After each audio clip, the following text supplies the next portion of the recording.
नमस्कार, times of Swaraj में आप सबको का स्वागत है और मैं हूं संतोष सिंह। और आज हम टाइम्स ऑफ स्वराज में फिर से चर्चा कर रहे हैं नीट परीक्षा में जिस स्तर पर धांधली हुई है और धांधली के बाद जो खामोशी देखने को मिल रही है उस खामोशी पर चर्चा हम कर रहे हैं।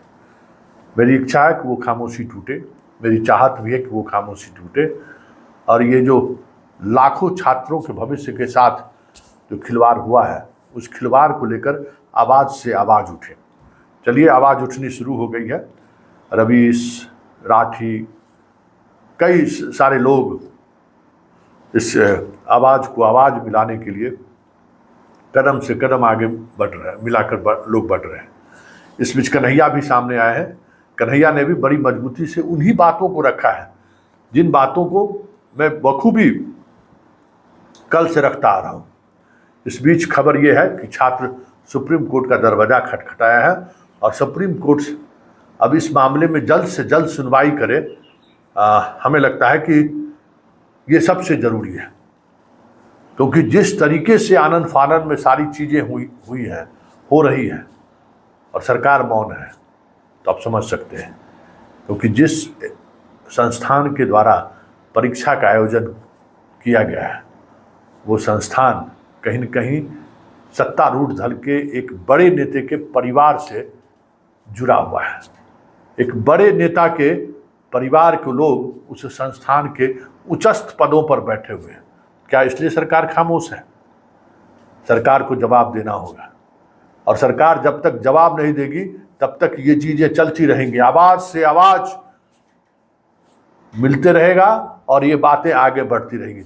चुप, अब समाज चुप नहीं रह सकता है। समाज का कहीं न कहीं किसी न किसी पूती की आवाज़ ही सही आवाज़ उठती रहेगी। जरा सुनिए कन्हैया किस मजबूती के साथ इस आवाज़ को उठाया है। आपके नज़र में कन्हैया देशद्रोही हो सकता है, हो भी देशद्रोही, लेकिन ये सवाल देशद्रोही का नहीं है। ये सवाल देशद्रोह से जुड़ा हुआ नहीं है। ये सवाल आपकी नज़र में भले ही देशद्रोही ने उठाया है, लेकिन वो सवाल हमारा और आपका है।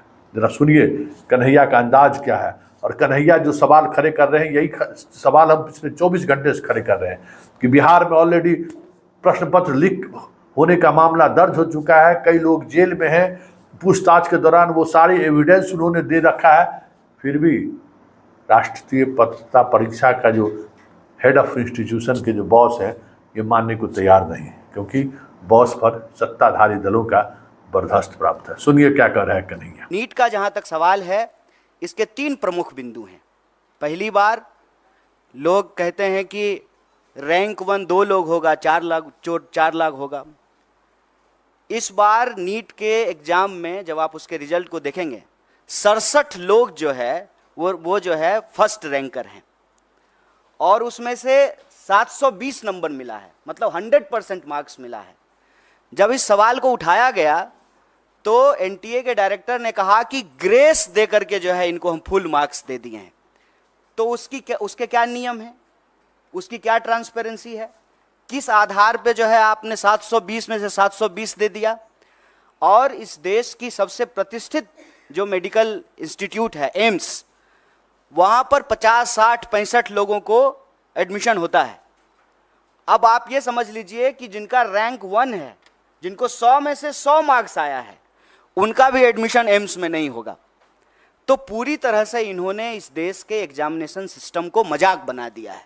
कारण क्या है कि वही खुद अगर पढ़े होते, एग्ज़ाम दिए होते, एग्ज़ाम हॉल में बैठे होते तो समझ में आता कि एग्ज़ाम स्टूडेंट के लिए कितना इम्पोर्टेंट है, वैकेंसी स्टूडेंट के लिए कितना इम्पोर्टेंट है, एडमिशन होना स्टूडेंट के लिए कितना इम्पोर्टेंट है। सीधा सा प्रश्न है कि जब परिणाम आना था 14 तारीख को, तो आप 4 तारीख को परिणाम क्यों लेकर के आए हैं? कि पूरा देश जो है वो इलेक्शन रिजल्ट में बिजी रहेगा तो बच्चों की कौन सुनेगा? माँ बाप भी जो है टीवी पे बैठ करके इलेक्शन रिजल्ट देख रहे होंगे, तो जो रिजल्ट में गड़बड़ी हुई है उसके बारे में कौन सुनेगा? वो माँ बाप को जाकर के बताएंगे कि हमने अच्छा एग्जाम दिया है, हमने सारे पेपर जो है अटेम्प्ट किए हैं, तो माँ बाप भी कहेंगे कि नहीं इसमें तुम्हारी गलती है। लेकिन जब आप इस पूरे प्रोसेस को देखेंगे, विद्यार्थी की कहीं से भी गलती नहीं है, क्योंकि ट्रांसपेरेंट तरीके से एग्जाम नहीं कराया गया है और साफ साफ एनटीए ने साफ साफ जो है इस बात से डिनाई कर दिया कि जो है पेपर लीक हुए हैं। जबकि पटना का एक कॉन्क्रीट एग्जाम्पल है कि कुछ सेंटर पर प्रश्न पत्र की लीक की शिकायत आई और पटना पुलिस ने लोगों को गिरफ्तार किया on record. Patna police paper leak करने के मामले में कुछ लोगों को गिरफ्तार कर रही है और एजेंसी कह रही है कि कोई प्रश्न पत्र लीक नहीं हुआ है। और मजेदार बात यह है कि 67 लोग वो रैंक 1 हैं। और उससे भी एक मजेदार बात जान लीजिए, एक ही लाइन में 12 लोग जो बैठे हुए हैं वो सबको रैंक 1 आया है। मैं समझ रहे हैं कि इनको भी रैंक 1, हमको भी रैंक 1, इनको भी रैंक 1। दुनिया की सारी काबिलियत लेकर के हम ही तीनों बैठे हुए हैं, बाकी और जो है स्टूडेंट के पास कोई टैलेंट नहीं है। एक ही सेंटर पर एक ही रो में बैठे हुए 12 लोग टॉप कर गए हैं और 100 में 100।